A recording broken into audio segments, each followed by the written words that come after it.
Hi, I am here to talk about hard things, which is, if you know me, you know I am not one for small talk, so it's really no wonder that this kind of me talking about uncomfortable things is just pretty par for the course. So let's see, this is just an update because nothing happens in a vacuum. I am making this video along with the other videos that I've made, including like yoga practices that I film and pop up on YouTube. They're for me and my own record and my own progress and my own recommitment toward healing and reducing my suffering and liberation. And I really do see that as pretty aligned with yoga and yoga's ultimate aim, which is to reduce suffering, to create connection, and ultimately to bring liberation or freedom to everyone. And so sometimes that work is very personal and I have to work on myself and my healing. And sometimes that work is really collective. A lot of what we see with like social justice right now, which is a whole other topic that I'm not very good at talking about, but I think is really important just to even bring up, give a little shout out to. So that's why I share about this stuff, because I teach yoga. I think of myself, this is a very generous way to think of myself, but I think of myself as an educator. It's what I want to be in the world. And you can only really teach what you know. So that's why I share. Anyways, if I get to December, I'll be about 6 months into what I think of as like a full commitment to my recovery process. And I've shared with a couple friends who encouraged me to be really open about this, that yesterday I slipped, relapsed, whatever you want to call it. I revisited some behaviors that I haven't engaged with for a while, and it's hard, it's humbling, it's scary to fall right back, like so far, so fast into pretty disordered behaviors. And it reminds me, how serious this disease is, how serious our relationship with food and our bodies is, and how important it is to nurture that and really let go of all of the bullshit that we've been taught. Even I think a lot of my friends are maybe very into healthy eating, and there's nothing at all wrong with that, except for when we start to moralize our food choices. And so I was falling into some of those patterns and like low-key restricting. Maybe it's hard to gain a lot of weight quickly and deal with my body changing. Like my wedding ring does not fit on my finger right now, and I don't know if that's water retention or genuinely my fingers are now going to be a couple sizes bigger. So I'm kind of holding out to see what happens before I get my ring resized. But it was really hard to have that. It was hard to have my fingers swell by the end of the day and feel like a ring that was very comfortable on me just, 4 months ago, because I didn't gain enough weight for my hands to change initially in this process, to suddenly be so tight that it was like stuck. That doesn't feel good. And I'm sure some people can imagine the really critical inner dialogue that goes on when something like that happens. It's one thing to be like, I'm getting healthier, I'm getting my health back. And then it's another thing to be like unable to wear your ring because you've gained so much weight, or, clothing, putting on jeans that fit in the summer and barely being able to get them up my leg, not being able to get them on, is really, it's a lot to wrap your mind around. It's a lot to start to realize how much internalized weight stigma I hold. have a lot of work to do there, and I think most people who grew up in this culture have a lot of work to do, a lot of unlearning and re-education around what actual health is, and how holistic that is, and how also other individuals' health is not for us to judge. We have this idea that you can see that health has a look, and that's so far from the truth. I cannot tell you the number of times, I'm sure people were well-intentioned, but where I was in the throes of some of the most intense, most frequent disordered eating behaviors, and people would come up and tell me how healthy I was. Oh boy. Every once in a while, I was honest with people and let them know, like, hey, my body weight is a result of a really turbulent, harmful relationship with food. So anyways, I'm making this video, like I said, because I feel like it helps me hold myself accountable to jumping right back in the recovery process, which I have today.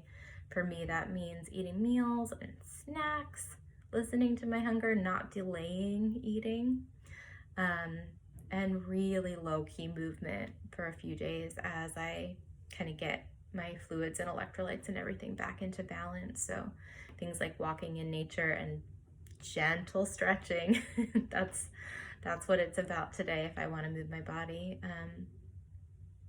So it's partly for me to recommit, and then it's also, and to heal for myself, but it's also just a very gentle outreach. I know I am not the only one who struggles with this stuff, eating disorders and any kind of mental, or I'll say physical health complaint or issue or situation doesn't happen in a vacuum.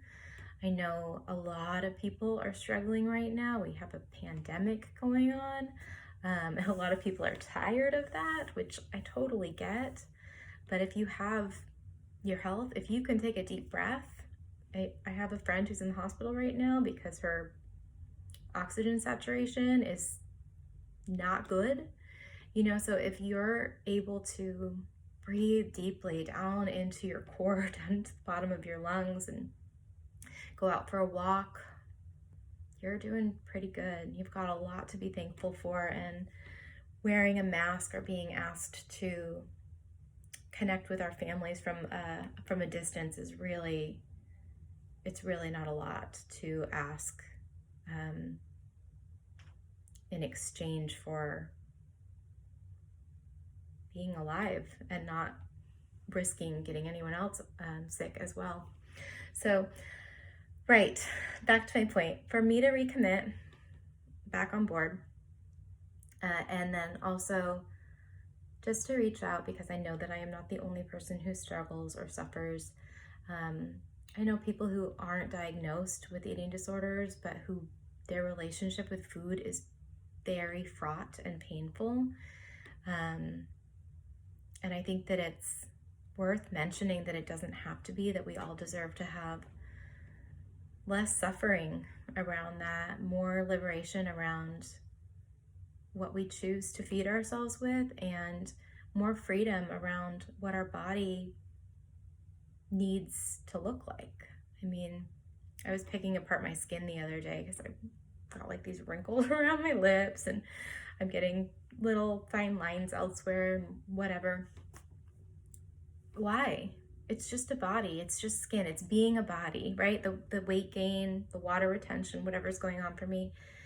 This is my body protecting me, like trying to bring me back into balance, equilibrium, homeostasis, whatever you want to call it. And my skin is 35 years old. It's being a skin. It's going to do what it's going to do. And it's really a factor of oppression. Again, we'll get back to the social justice just for a second, because this was a huge key for me in starting to really seriously work on these issues from a perspective of like, I'm not going to manage this disease. I need and want and can recover. because trying to shrink my body, trying to cope with the anxiety and stress of living in this world and processing trauma by shrinking my body is a symptom of living in a culture that's really oppressive. And if I want that culture to be less oppressive, to be more not only tolerant, but really to be more embracing of everyone and our variety and our uniqueness and our imperfections, I really have to put my money where my mouth is. And for me, that's meant some pretty big changes. So yeah, I think that's what I popped on here to say 10 minutes later. I'm also just thinking about how this path forward for all of us, for us as individuals, whatever you're working through, everyone is working through something. So that the path forward for us individually and the path forward for us collectively is, to me, really not very clear, and that's okay. There's this beautiful Rumi poem. Rumi is a Sufi poet and philosopher, and he wrote about when water gets caught in, I will butcher it, when water gets caught in constant whirlpools, habitual whirlpools, that's the word, dig a way out through the bottom to the ocean. There's a secret medicine given to those who hurt so hard they cannot hope.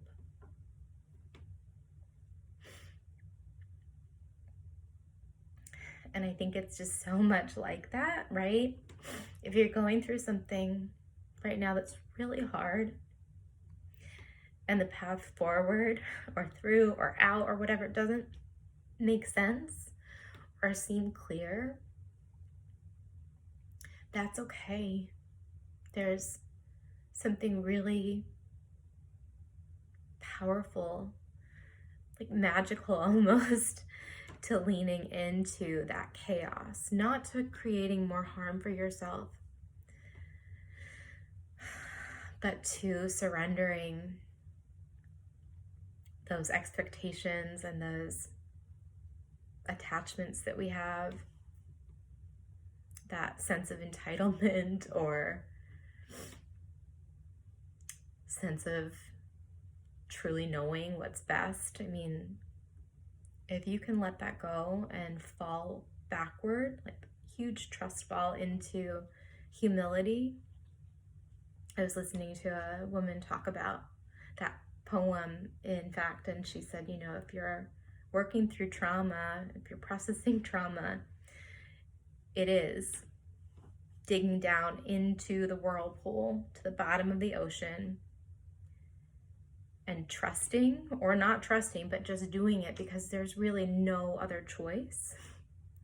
You will come out on the beach on the other side with a little drink with an umbrella in it. But the only way is to really fall into that humility, which is another piece of sharing about this pretty humbling process. Anyways, that is, God, I am not short-winded.